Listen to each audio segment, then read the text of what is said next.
எல்லோருக்கும் வணக்கம். இன்னைக்கு நம்ம தமிழ்ல ரீசெண்டா ரிலீஸ் ஆன டிரைவர் ஜமுனா அப்படின்ற ஒரு த்ரில்லர் படத்தை பத்தி தான் பார்க்க போறோம். ஸோ வீடியோக்குள்ள போறதுக்கு முன்னாடி சேனலுக்கு நீங்க புது விவரா இருந்தீங்கன்னா மறந்துடாம சப்ஸ்கிரைப் பண்ணிட்டு அப்படியே பக்கத்தில் இருக்க அந்த பெல் ஐக்கானும் கிளிக் பண்ணிக்கோங்க. இந்த படத்தோட ஸ்டார்டிங்லேயே பார்த்தீங்கன்னா ஹீரோயினான ஜமுனா அப்படின்றவங்கள தான் காமிக்கிறாங்க. தன்னோட அப்பாவோட காரை இவங்க ஓட்டிக்கிட்டு இருப்பாங்க, கால் டாக்ஸி டிரைவரா. கார் எல்லாத்தையும் பயங்கரமா சுத்தம் பண்ணிட்டு எங்கேயாவது தூசி இருக்கா அப்படின்ற மாதிரி தண்ணி ஊற்றியெல்லாம் பக்காவா கழுவி முடிக்கிறாங்க. அப்பன்னு பார்த்து மழை வேகமா கொட்டுது. மேல ஒரு பார்வையை பார்த்துட்டு வீட்டுக்கு வேகமா ஓட இவங்களை பார்க்கணும் அப்படின்றதுக்காக இவங்களோட மாமாவும் அத்தையும் வந்திருப்பாங்க. அத்தை வந்த உடனே உனக்கு ஏதாவது இருக்குதா இல்லையா, உன்னோட அப்பா கால் டாக்ஸி டிரைவரா இருந்தாரு, அது ஓகே, நீ இருந்து என்னம்மா பண்ண போற, வேற ஏதாவது வேலை இருந்தா பாக்கலாம்ல, பொண்ணுங்களுக்கு வேற வேலையே இல்லையா அப்படின்னு நம்மளாம் கேட்க இவங்களும் தன்னோட அப்பாவோட தொழில் தான் அது எனக்கு பண்றதுல எந்த பயமும் இல்லாத, நான் எங்கேயாவது போய் வேலை செய்யறதை விட அப்பாவோட தொழிலை செய்யறதே மேல்னு நினைக்கிறேன் அப்படின்ற மாதிரி பேசிக்கிட்டே இருக்க இவங்களோட உடம்புக்கு முடியாத அம்மா பாத்தீங்கன்னா அங்க வராங்க. இவங்களோட அப்பா பாத்தீங்கன்னா இறந்து போயிட்டு இருப்பாரு. அந்த இவங்க அம்மாவை பாத்தீங்கன்னா நடக்க முடியாம கை கால் வராம ரொம்பவே கஷ்டப்பட்டுக்கிட்டு இருக்காங்க. அவங்களை கூப்பிட்டு ஒரு இடத்துல உட்கார வைக்க அந்த இவங்க மாமாவை பாத்தீங்கன்னா அவன் வந்தானாமான்னு கேட்கிறாரு. இல்ல மாமான்னு சொல்ல அங்க இருந்து 2 பேரும் கிளம்பிடுறாங்க. ஆனா அப்படியே கட் பண்ணா இவங்க அம்மா கிட்ட ஜாலியா பேசி விளையாடிட்டு இருக்காங்க. ஈவினிங் வந்த உடனே வெளியே போகலாம் அப்படின்னு நம்மலாம் பேசிக்கிட்டே இருக்க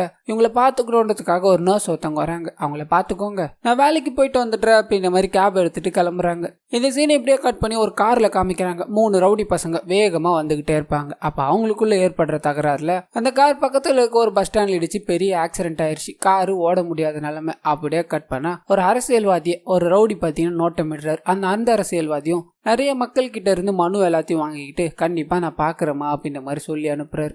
நோட்டமிட்டுக்கிட்டு இருந்த அந்த ரவுடியும் பாத்தீங்கன்னா அங்க இருந்து கிளம்பி ஒரு நபர்கிட்ட போய் எல்லாமே செட் ஆயிடுச்சு, கல்யாணத்தை இன்னைக்கே நடத்திடலாம் அப்படின்ற மாதிரி கோட் வேர்ட்ல சொல்றாரு. அண்ட் இவரும் ஒரு நபருக்கு போன் அடிக்க போனை எடுக்கிறது யாருன்னு பாத்தீங்கன்னா 3 பேர் கார்ல போய் கார் அடிச்சிட்டாங்க இல்லையா, அந்த 3 பேர்ல ஒருத்தர். கல்யாணத்துக்கு எல்லாத்தையும் பார்த்தாச்சு, நீங்க சீக்கிரமா வந்த உடனே கல்யாணத்தை முடிச்சுட்டு போயிட்டே இருக்கலான்னு அப்படின்ற மாதிரி சொல்ல இவங்க தான் ரோட்ல சண்டையை போட்டுக்கிட்டு காரை வர அந்த மாதிரி இடிச்சிட்டாங்க இல்லையா, வரதுக்கு கொஞ்சம் லேட் ஆகும், நாங்க சீக்கிரமா வர ட்ரை பண்றோம்பா அப்படின்ற மாதிரி சொல்லி போனை வைக்கிறாங்க. ஆனா இந்த 3 பேர்ல பாத்தீங்கன்னா ஒருத்தன் சின்ன பையன் மாதிரி இருப்பான், இன்னொருத்தர் பயங்கரமான ட்ரக் அடிக்ட். அவர் மட்டும் ட்ரக் தொட்டுட்டாரு அப்படின்னா அவர் யாராலையுமே கண்ட்ரோல் பண்ண முடியாதுன்னு அவருக்கு சரக்கு மட்டுமே கொடுத்து கூட்டு வந்துட்டு இருக்காங்க. ஆனா இந்த சின்ன பையன் கூட பாத்தீங்கன்னா இன்னொரு நபர் சண்டை போட்டுக்கிட்டே இருப்பார். அவங்களாலதான் இந்த காரும் இந்த மாதிரி ஆயிட்டு இருக்கும். இந்த மாதிரிலாம் ஆயிடுச்சு, அவன் சீக்கிரமா வரணும்ன்றான். காரை ரெடி பண்ணி எடுத்துட்டு போலாம் அப்படின்ற மாதிரி இவர் கேட்டுக்கிட்டே இருக்க கார் ரெடி ஆகிற மாதிரி தெரியல. இதனால அந்த சின்ன பையனும் இதுக்கு வேற வழியே இல்ல, நம்ம கேப் புக் பண்ணி போயிடுவோன்றான். இந்த நபருக்கு அப்படின்னா என்னன்னு கூட தெரியல. சரி உங்க போனை கொடுங்க, நான் புக் பண்ணி தரேன் அப்படின்ற மாதிரி ஒரு ஆப்பை இன்ஸ்டால் பண்ணி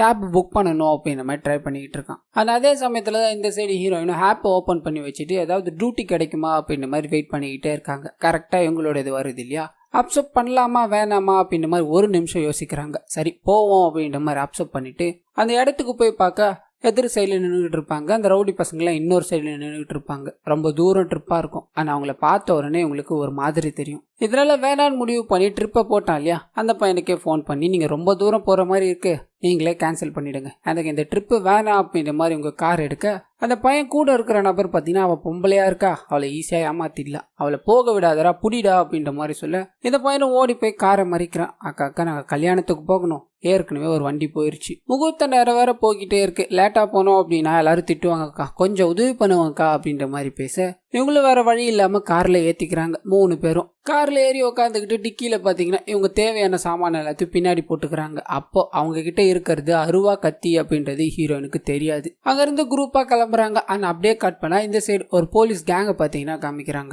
ஐஜியோட பொண்ணையும் மாப்பிளையும் பாத்தீங்கன்னா ரோட்ல கொடூரமா வீட்டுக்கு வெளியவே வெட்டி போட்டிருப்பாங்க. இந்த விஷயம் சிசிடிவி கேமரால பதிவாயிருக்கும். அந்த வீடியோவை ஒரு நபர்கிட்ட காமிச்சு இது யாருன்னு தெரியுதான்னு கேக்குறாங்க. அந்த நபரும் எனக்கு தெரியாது சார் அப்படின்ற மாதிரி முதல்ல மறுத்தாலும் ஆனா அதுக்கப்புறமா உண்மையை ஒத்துக்கிறார். இந்த கும்பல் தான் பாத்தீங்கன்னா ஹீரோயினோட கார்ல போய்கிட்டு இருக்காங்க இல்லையா, அந்த கும்பல். இந்த கூலிப்படை கும்பலை நம்ம உடனடியா புடிச்சாக்கணும், அந்த கும்பல் எங்க இருக்கு அப்படின்ற மாதிரி அவங்களோட போனை ட்ராக் பண்ண ஆரம்பிக்கிறாங்க. அப்படியே கட் பண்ணா கேப்ல வந்துகிட்டு இருக்க இவங்களை காமிக்கிறாங்க. ஹீரோயின் பாத்தீங்கன்னா நீங்க ஷேரிங் ட்ரிப் போட்டிருக்கீங்க, அதனால ஒரு நபர் ஏத்தி ஆகணும்ன்ற மாதிரி அந்த நபர் கிட்ட போக இவங்களுக்கு ஒண்ணுமே புரியல, நம்ம போற காரியத்துக்கு இதெல்லாம் தேவைதானா, எதுக்கு அவனெல்லாம் ஏத்திக்கிட்டு அப்படியே போ அப்படின்ற மாதிரிலாம் சொல்ல ஹீரோயின் நீங்க பண்ணிட்டீங்க, அதுக்கு நான் ஒன்றும் பண்ண முடியாதுங்க, ஏன்னா உங்க போனை செக் பண்ணி பாத்துக்கோங்கன்னு சொல்ல அப்பதான் அந்த பையன் பார்த்தீங்கன்னா தெரியாம ஷேரிங் ட்ரிப்பு கொடுத்துட்டு இருப்பான். வேற வழி இல்ல, நீங்க போற வழியில தான் இவனும் இறங்க போறான், இறக்கி விட்டுட்டு போயிடலாம் சார், ஒன்றும் லேட் ஆகாது அப்படின்ற மாதிரி அந்த நபரை வண்டிக்குள்ள ஏத்திக்கிறாங்க. இவர் பாத்தீங்கன்னா அனிருத் கிட்ட கிட்டாரிஸ்டா வேலை செஞ்சு இப்போ ஒரு படத்துக்காக இசையமைக்கணுன்ற மாதிரி வாய்ப்பு கிடைச்சிருக்கும். அதுக்காக போயிட்டு இருக்காரு. இவங்க கூட வண்டியில டிராவல் பண்ண ஆரம்பிக்கிறாரு.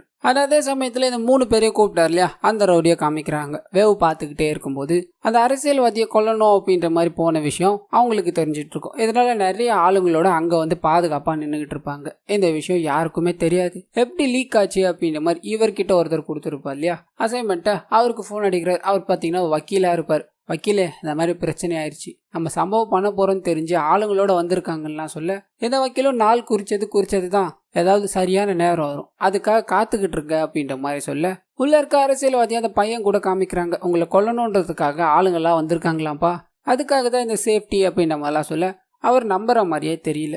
இதனால அவரோட பையனும் பார்த்தீங்கன்னா அவர் கட்சியில் இருக்க ஒரு நபரை கூப்பிட்டு வர்றாரு. ஐயா, பையன் சொன்னது எல்லாமே உண்மைதான் ஐயா, என்னன்னா இந்த ஆடியோ கிளிப் இங்கே கேளுங்க அப்படின்ற மாதிரி ஒரு கிளிப் ஆன் பண்றாரு. இப்போ கரண்ட்ல எம்எல்ஏவா இருக்க ஒரு நபர் பார்த்தீங்கன்னா பிளானை போட்டிருப்பாரு. அவர் 2 வருஷமா எம்எல்ஏ ஆயிட்டான், பணத்தை கொடுத்து இந்த வாட்டி நான் எம்எல்ஏ ஆயிட்டேன். அவரோட பையனை அரசியல் கொண்டு வரக்கூடாது அப்படின்ற மாதிரி முடிவா இருந்தான். ஆனா அந்த பையன் தனியா நின்று சுயேட்சையா கவுன்சிலர் ஆயிட்டான். இதுக்கு மேல போக்கிட்டே இருந்ததுன்னு வையா, அடுத்த எம்எல்ஏ பதவியும் போயிடும். இதுக்கு ஒரே வழி, அவனை போட்டாக்கணும். அவனை போட்டுட்டோன்னு வையா, அதுக்கப்புறமா அவன் பையன் அரசியல் நின்னா கூட ஜெயிக்க மாட்டான் அப்படின்ற மாதிரி சொல்லியிருப்பாங்க. இதை கேட்ட இவரும் பார்த்தீங்கன்னா என்னை ஜெயிக்க முடியாதுன்னு என்னை கொல்ல பார்க்கறானா அப்படின்ற மாதிரி நிற்கிறார். அண்ட் இவரோட பையனும் வெளியே இருக்க அடியாளுங்க கிட்டலாம் போய் ஆளுங்க இன்னும் பத்தாது, நிறைய ஆளுங்களை வர சொல்லுங்க அப்படின்ற மாதிரி அனுப்புறாரு. அண்ட் வெளியே போன இவரும் பார்த்தீங்கன்னா ஆளுங்களை எப்படி ரெடி பண்றதுன்னு யோசிச்சுக்கிட்டே இருக்கும்போது தான் அந்த சைடு வேவ் பார்க்க 2 பேர் நின்றுகிட்டு இருக்காங்க இல்லையா, அவங்கள பார்க்குறாங்க. 2 பேருமே ஒரே கேங் தான், தனியாக நின்றுகிட்டு இருப்பாங்க. என்னடா இங்கே எதுக்காக வந்தீங்க, ஏதாவது சம்பவமானு கேட்க இவங்க சொல்ல மறுக்கிறாங்க. ஏன்னா நீங்கள் பாதுகாப்பு கொடுக்குறவனை தான் நாங்கள் கொல்ல போகிறோம் அப்படின்ற மாதிரி எப்படி சொல்ல முடியும், இங்கே தான் ஒரு சின்ன வேலையாக வந்தோம், இப்போ கிளம்பிடுவோனா அப்படின்ற மாதிரி பேசிக்கிட்டே இருக்க, இவரும் நல்லதா போச்சு, ஒரு வேலை இருக்கு வரீங்களா, நிறைய காசு கிடைக்கும்னு கேட்க, இவங்களும் இதை விட பெரிய ஸ்கெட்ச் எப்படி கிடைக்க போகுது, அவன் கூடயே இருந்து கொல்ல பண்ண போகிறோம் அப்படின்ற மாதிரி, நாங்களும் வரோம்னா பாதுகாப்பு தானே கொடுத்துட்டா போச்சுன்ற மாதிரி இவங்களோட கேங்லேயே சேர்ந்துக்கிறாங்க. அந்த அரசியல்வாதிக்கு பாதுகாப்பு கொடுக்கணுன்ற மாதிரி. அண்ட் இன்னொரு சைடு ஹீரோயினை காமிக்கிறாங்க. கேப் ஓட்டிக்கிட்டே வந்துகிட்டே இருப்பாங்க இல்லையா, அப்போ ஒரு கேப் டிரைவர் பார்த்தீங்கன்னா இவங்களை வந்து நிறுத்துறாரு. கடவுள் மாதிரி வந்தோமா, ஆபத்தில் உன் அப்பா தான் எனக்கு வந்து உதவுவாரு, அந்த மாதிரி தான் இப்போ நீயும். வண்டி டீசல் இல்லாமல் நின்று போச்சு, கிளைண்ட் வேறு அர்ஜென்ட்டாக ஏர்போர்ட் போகணுமாமா, கொஞ்சம் பெட்ரோல் இருந்தால் தர முடியுமான்னு கேட்க, இவங்க தன்னோட அப்பாவோட வண்டியை தான் ஓட்டுறாங்க இல்லையா, எப்பயுமே எக்ஸ்ட்ரா கொஞ்சம் பெட்ரோல் வச்சிருக்கிறது இவங்க அப்பாவோட வழக்கம், அதே தான் இவங்க ஃபாலோ பண்ணுவாங்க. டிக்கியில் இருக்குன்னா நான் எடுத்து தரேன் அப்படின்ற மாதிரி அதை போய் திறக்க, அண்ட் 3 பேரும் பின்னாடி ஆயுதங்கள் எல்லாத்தையும் வச்சிருப்பாங்க இல்லையா, அதில் பார்த்தீங்கன்னா லைட்டாக கீறிக்கிறாங்க.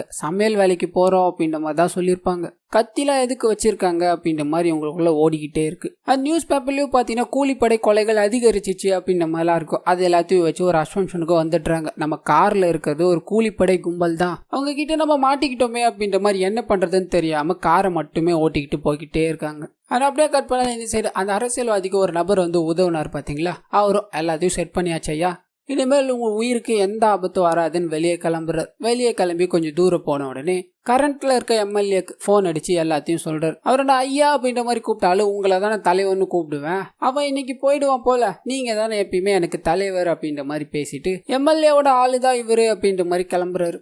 இப்போ அப்படியே கட் பண்ணி ஒரு இன்ஸ்பெக்டர் காமிச்சாங்க இல்லையா, அவரையே காமிக்கிறாங்க. அந்த கூலிப்படை கும்பல் எங்க போயிருக்காங்க அப்படின்ற மாதிரி ட்ராக் பண்ண ட்ரை பண்ணார் இல்லையா, ஹீரோயினோட கார்ல தான் கேப்ல போய்கிட்டு இருக்காங்க அப்படின்ற விஷயம் தெரிஞ்சிச்சு. அண்ட் ஹீரோயின் நம்பர் முதற்கொண்டு எல்லாத்தையும் கையில வச்சிருப்பாரு. அப்பன்னு பார்த்து இவரோட ஐஜி வந்து அந்த கூலிப்படையில இருக்க ஒவ்வொருத்தரும் எனக்கு உயிரோட வேணும், ஒருத்தனுக்கும் ஒன்றும் ஆகக்கூடாது, அவங்கள பிடிக்க போகும்போது வெறும் ஹிட் அண்ட் ரன் கேஸ்ல மட்டும் பிடி போதும் அப்படின்ற மாதிரி சொல்ல, இவர் கடுப்பாய் அவ்வளோ பெரிய கொலை குத்தெல்லாம் பண்ணியிருக்கானுங்க, இவனுங்களுக்கு இந்த ட்ரீட்மெண்ட்டா அப்படின்ற மாதிரி ஹீரோயினுக்கு ஃபோன் அடிக்கிறார். நாங்கள் தான்மா போலீஸ் பேசுகிறோம், சுற்றி பின்னாடி 3 கிலோமீட்டர் முன்னாடி 3 கிலோமீட்டர் பிளாக் பண்ணிட்டோம், நீ எங்ககிட்ட பேசிக்கிட்டு இருக்க அப்படின்றத காமிக்காத, நாங்கள் சொல்கிற பிளானை மட்டும் எக்ஸிக்யூட் பண்ணுமா அப்படின்ற மாதிரி பேசிட்டு வந்துக்கிட்டே இருக்க, ஒரு ஸ்பீட் பிரேக்கர் வரும். ஒரு ஸ்பீட் பிரேக்கரில் ஏற்றும் போது ஸ்பீக்கர் பார்த்தீங்கன்னா ஆன் ஆகிடுது. போலீஸ் பேசிக்கிட்டு இருக்க விஷயம் எல்லாருக்கும் கேட்குது.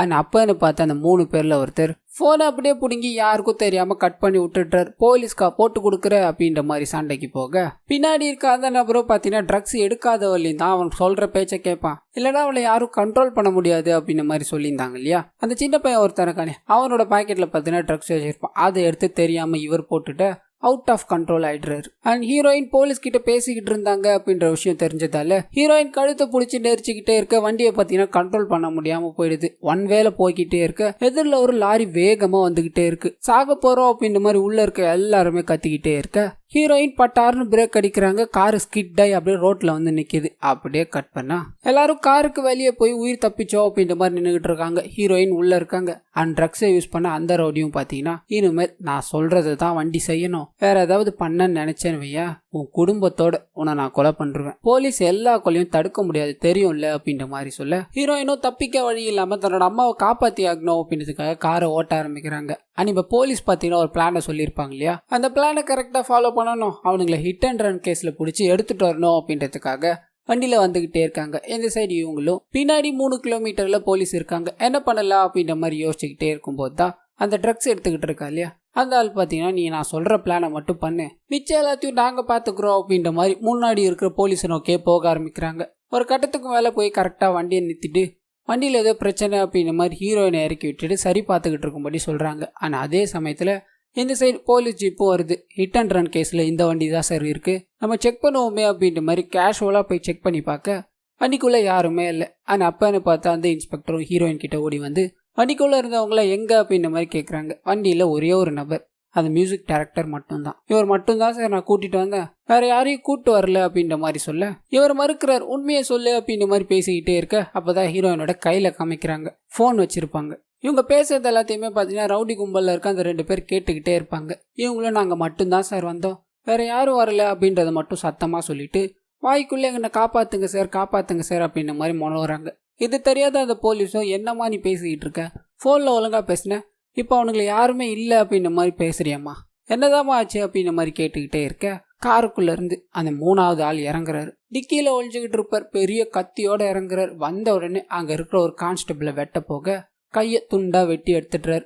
அண்ட் இதை பார்த்த ஹீரோயின் என்ன பண்ணுறதுன்னு தெரியாமல் குனிஞ்சிக்க அங்கே ஒரு பயங்கரமான சண்டை நடக்குது. ஒரு சைடு இன்ஸ்பெக்டர் கண்ணை வச்சுக்கிட்டு அந்த நபர் மேலே காமிச்சிக்கிட்டே இருக்க, அந்த நபரும் பக்கத்தில் இருக்க அந்த போலீஸ்காரங்க கிட்ட இருந்து கன் எடுத்துட்டுறாரு. 2 பேரும் மாற்றி சுட்டுக்கிட்டே இருக்க, இதோட முடிவில் பார்த்தீங்கன்னா ஹீரோயினை கூப்பிட்டுக்கிட்டு அங்கேருந்து பார்த்தீங்கன்னா அவன் தப்பிச்சு ஓடி போயிடுறான். நிறைய போலீஸ்காரங்களுக்கு காயம் ஏற்பட்டிருக்கும், ஒரு சில பேர் இறந்து போயிட்டு இருப்பாங்க அந்த இன்ஸ்பெக்டரை தவிர. அண்ட் வண்டியில் போய்கிட்டே இருக்கும்போது மிச்ச 2 பேரையும் பார்த்தீங்கன்னா வேற ஒரு இடத்துல இருந்து ஏற்றிக்கிறாங்க. ஃபோனை பண்ணி நாங்கள் வந்துக்கிட்டே இருக்கோம், ஒன்றும் பிரச்சனை இல்லை அப்படின்ற மாதிரிலாம் சொல்ல, அந்த அரசியல்வாதி வீட்டில் இருக்க அந்த நபரும் இந்த மாதிரி டாக்ஸியில் வரேன்னு சொல்கிறீங்க, கூட ஒரு பையன் இருக்கா வேற சொல்கிறீங்க, அவங்களுக்கு விஷயம் தெரிஞ்சிருக்கும், பேசாமல் கொண்டுட்டு வந்துருங்க அப்படின்ற மாதிரி சொல்கிறார். அண்ட் இவங்களும் வேறு வழி இல்லை, காட்டுக்குள்ளே விட்றா அப்படின்ற மாதிரி ஆள் நடமாட்டமே இல்லாத காட்டுக்குள்ளே 2 பேரையும் கைகள் வாய் எல்லாத்தையும் கட்டி சுடணும் அப்படின்ற மாதிரி இந்த நபர் போகும்போது அந்த சின்ன பையன் இருக்கான் இல்லையா, அண்ணே சுட்டினா சத்தம் கேட்கும், இந்த அருவா அப்படின்ற மாதிரி அருவா கையில் கொடுக்குறான். இவரும் வெட்டலாம் அப்படின்ற மாதிரி போகும்போது மனசு வரல, சரி எனக்கு மனசே வரல, ஏதோ நல்லது பண்ணியிருக்கா போல,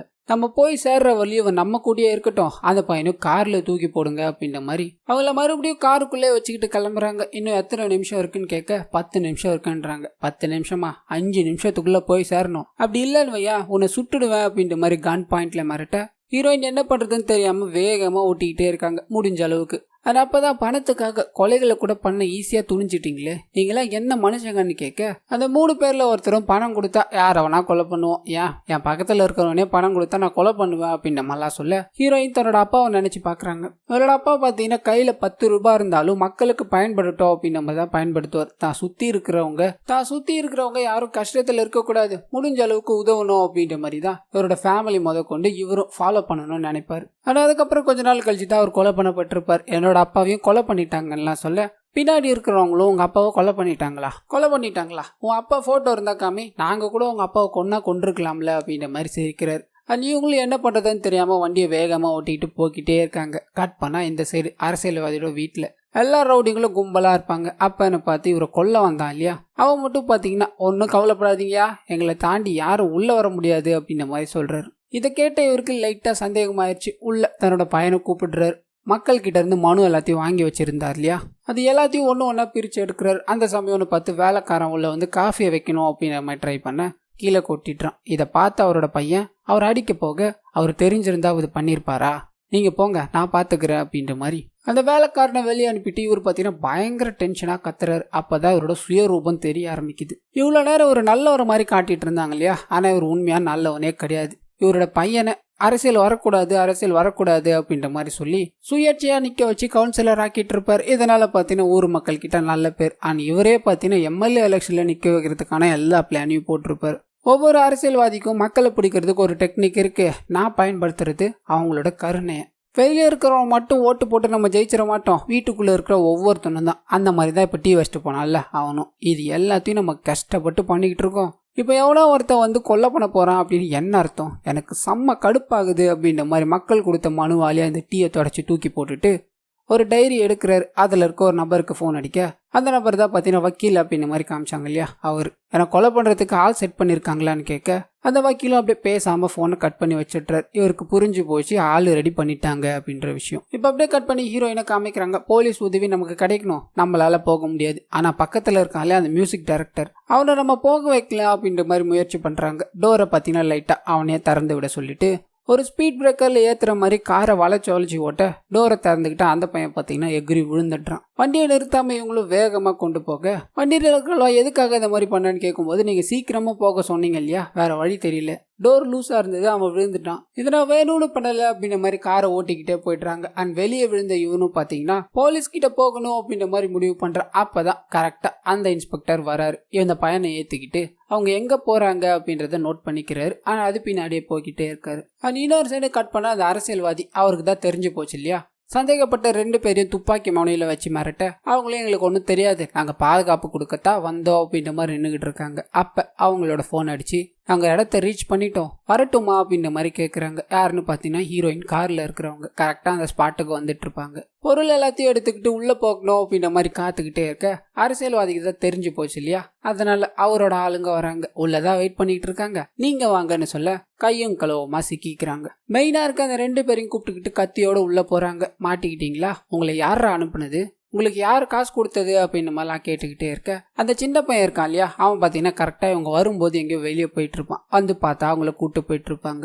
அண்ட் ஹீரோயினும் வண்டியில் உட்காந்துக்கிட்டே இருப்பாங்க இல்லையா, கன் எடுத்துக்கிட்டு ஹீரோயினை கூப்பிட்டுக்கிட்டு அவன் உள்ளே வரான். இவன் ஒரு சைடு வந்துக்கிட்டே இருக்க, இன்னொரு சைடு அந்த 2 பேரும் பார்த்தீங்கன்னா கத்தி எடுத்து சண்டை போட ஆரம்பிக்கிறாங்க. அங்கே இருக்கிற எல்லா ரவுடிங்களையும் வெட்டிட்டு அந்த அரசியல்வாதியும் அவரோட பையனையும் வெட்டணும் அப்படின்ற மாதிரி ட்ரை பண்ணிக்கிட்டே இருக்க, அவங்க அங்கேருந்து தப்பிச்சு ஓட ஆரம்பிக்கிறாங்க. தப்பிச்சு ஓடிக்கிட்டே இருக்கும்போது ஹீரோயினை கன் பாயிண்டில் கூப்பிட்டு வந்தான் இல்லையா, அவங்ககிட்ட மாட்டிக்கிறாங்க. இதனால வேற வழி இல்லாமல் அந்த அரசியல்வாதியோட பையனும் ஒரு பூத்தொட்டி பார்த்தீங்கன்னா இருக்கும், அதை எடுத்து அந்த பையனோட மண்டையிலேயே அடிச்சுட்டு தன்னோட அப்பாவை காப்பாற்றணும் அப்படின்றதுக்காக வேகமாக ஓடிக்கிட்டே இருக்கான். அண்ட் ஹீரோயின் உங்களுக்கு உதவி பண்ணணும் அப்படின்ற மாதிரி காரில் கூட்டு போய்கிட்டே இருக்க, ஒரு கட்டத்தில் பார்த்தீங்கன்னா கடல் மண் வந்துடும், இதுக்கு மேலே கார் ஓட்ட முடியாது அப்படின்ற மாதிரி இருக்கும். ஆனால் அந்த கூலிப்படை பார்த்தீங்கன்னா எல்லாரும் துரத்த ஆரம்பிக்கிறாங்க. அந்த சின்ன பையனை தவிர மிச்சம் எல்லாருமே அங்கே சுத்து போட்டு இவங்க 2 பேரும் உயிரோட இருக்கக்கூடாது அப்படின்ற மாதிரி வெட்ட ட்ரை பண்ணிக்கிட்டே இருக்க, அந்த அரசியல்வாதியோட பையனை பார்த்தீங்கன்னா அங்கே கண்டம் துண்டமாக வெட்டி போட்டுடுறாங்க. அந்த அரசியல்வாதியை வெட்டலாம் அப்படின்ற மாதிரி போகும்போது போலீஸ் வண்டி வருது, அங்கேருந்து ஓடி போகணும் அப்படின்ற மாதிரி ட்ரை பண்ண, மறுபடியும் ஹீரோயின் வண்டிக்கே வந்துடுறாங்க. வண்டி எடுடி இல்லை சாகடிச்சிருவா அப்படின்ற மாதிரி மிரட்ட,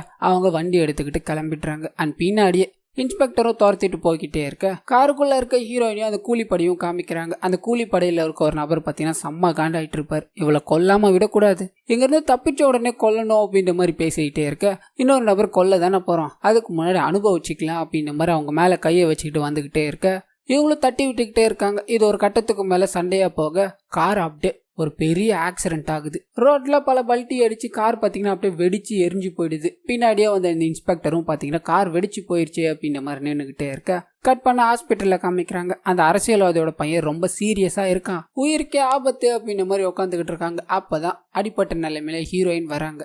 நல்ல வேலைமா அந்த கார் டோர் திறந்ததால நீ தப்பிச்ச அப்படின்ற மாதிரி சொல்ல, அப்படியே சின்ன ஃப்ளாஷ்பேக். அந்த கார் ரோல் ஆகிட்டே இருக்கும்போது ஃப்ரண்ட் டோர் மட்டும் பார்த்தீங்கன்னா பிச்சுக்கிட்டு போயிட்டு இருக்கும். அது வழியாக இவங்க வெளியே வந்துடும். இவங்க வெளியே வந்த உடனே பார்த்தீங்கன்னா கார் வெடிச்சு போயிட்டு இருக்கும். அந்த சம்பவத்தில் தப்பிச்சது இவங்க மட்டும்தான். அந்த இந்த அரசியல்வாதி கூடவே நின்று அந்த எம்எல்ஏக்கு உதவுனார் பார்த்தீங்களா, அவரும் பார்த்தீங்கன்னா இவங்க மேலே கொலை பண்ணணும் அப்படின்ற அளவுக்குலாம் போயிருக்க மாட்டார். இவங்களை கொலை பண்ணுறாங்க அப்படின்ற விஷயம் தெரிஞ்சிருக்கும். அதனால தான் ஒரு 2 பேர்கிட்டையும் கேம் ஆடி இருப்பார். ஆனால் உண்மையில பார்த்தீங்கன்னா இவர் செட் பண்ணலை. அந்த உடனே மன்னிப்பு கேட்க, இன்னொரு சைடு தப்பிச்ச ஹீரோயினும் பார்த்தீங்கன்னா இவர் பக்கத்தில் வந்து உட்காடுறாங்க. உங்களுக்கு ஒன்று தெரியுமா, இதுக்கு பின்னாடி யார் இருக்கான்னு உங்களுக்கு தெரியுமா அப்படின்ற மாதிரி ஒரு ட்விஸ்ட்டை பார்த்தீங்கன்னா ரிவீல் பண்ணுறாங்க. இவங்களோட அப்பாவை கொலை பண்ணிட்டாங்க அப்படின்ற மாதிரி சொல்லியிருப்பாங்க இல்லையா, எதனாலன்னு ஒரு ஃப்ளாஷ்பேக் போகுது. இவங்க அப்பா ஊருக்கு எல்லாத்துக்கும் நல்லது செஞ்சுக்கிட்டு இருப்பார் இல்லையா, அதோட உச்சக்கட்டமாக கவுன்சிலர் எலெக்ஷனில் நிற்கலாம் அப்படின்ற மாதிரி முடிவு எடுத்துட்டு இருப்பார். இந்த விஷயம் வீட்டில் சொல்ல வீட்டில் இருக்க எல்லாருக்குமே பயம். ஆனால் ஆளுங்க எல்லாருமே ஃபோன் பண்ணி மிரட்டுறாங்க, எதுக்கு உங்களுக்கு இந்த வேலை அப்படின்ற மாதிரிலாம் இவரோட மனைவி கேட்க, இவரு நல்ல காரியம் பண்ண அப்படிலாம் பண்ணுவாங்கம்மா,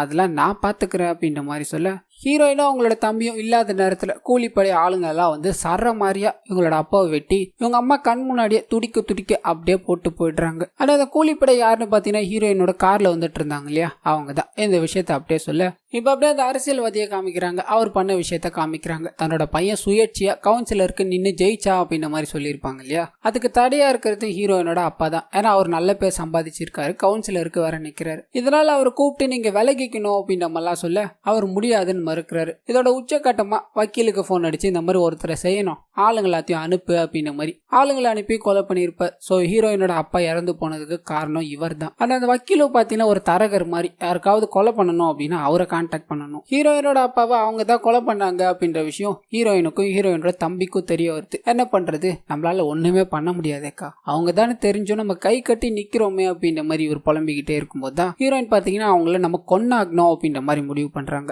அதுக்கு உண்டான பிளான்ல இறங்குறாங்க. என்ன பிளான் அப்படின்னு பாத்தீங்கன்னா அந்த கூலிப்படையில தன்னோட தம்பியே சேர்த்து விட்டுறாங்க. அந்த கூலிப்படையில ஒரு சின்ன பையன் இருந்தான் இல்லையா, அவன் தான் பாத்தீங்கன்னா இவங்களோட தம்பி. அந்த கூலிப்படையிலே இருந்து அவங்க என்ன பண்றாங்க என்ன செய்யறாங்க அப்படின்ற எல்லாத்தையும் நோட் பண்ணிக்க அது மூலியமா கரெக்டான சமயம் வந்து பழி வாங்கணும் அப்படின்ற மாதிரி முடிவு பண்றாங்க. ஆனா அந்த அரசியல்வாதியை கொல்லணும் அப்படின்ற மாதிரி காசு கொடுத்ததும் ஹீரோயின் தான். அண்ட் ஹீரோயினோட கார்ல அவங்க வந்தது, போலீஸ் பேசும்போது கரெக்டா ஸ்பீக்கர்ல விழுந்தது அப்படின்ற எல்லா விஷயங்களுமே பாத்தீங்கன்னா இவங்களோட பிளானுக்குள்ளதான் இருந்திருக்கும். அது ஒரு கட்டத்துல ஹீரோயினையும் அந்த பையனையும் கொலை பண்ணலாம் அப்படின்ற மாதிரி அந்த போதைக்கை முடிவு பண்ணி கொலை பண்ண போயிருப்பா இல்லையா, அப்ப பாத்தீங்கன்னா ஹீரோயினோட தம்பி கையில கன் இருந்திருக்கும். அவன் ஏதாவது பண்றதுக்குள்ள நம்ம அக்காவை காப்பாத்தி ஆக்கணும் அப்படின்ற மாதிரி தான் அவன் துடிச்சுக்கிட்டு இருந்திருப்பான். ஆனா அந்த நபரும் வெட்டாம நம்ம கூட்டு போகலாம் அப்படின்ற மாதிரி முடிவு பண்ணிட்டு இருப்பார். இதனால எதுவும் பண்ணிருக்க மாட்டான். அந்த அரசியல்வாதியோட வீட்டுக்குள்ள தன்னோட அக்காவை கண்ணை வச்சு கூட்டு போயிருப்பா இல்லையா, அதுவும் பாத்தீங்கன்னா பிளானா தான் இருக்கும். ஏன்னா தன்னோட அப்பாவை கொலை பண்ண உடனே தான் கையால சாகடிக்கணும் அப்படின்ற மாதிரி தான் உள்ள போயிருப்பாங்க. அதுக்குள்ளதான் இவனை அடிச்சு வேற விஷயங்கள்லாம் நடந்துட்டு இருக்கும். ஆனா இந்த எந்த சம்பவத்திலுமே பாத்தீங்கன்னா இவங்களோட தம்பி இருந்திருக்க மாட்டான். போலீஸ் கிட்டையும் பாத்தீங்கன்னா இந்த விஷயங்கள் எல்லாத்தையும் ஹீரோயின் மறைச்சு காருக்குள்ள வந்தது 2 பேர் தான் அப்படின்றது மட்டும் சொல்றாங்க.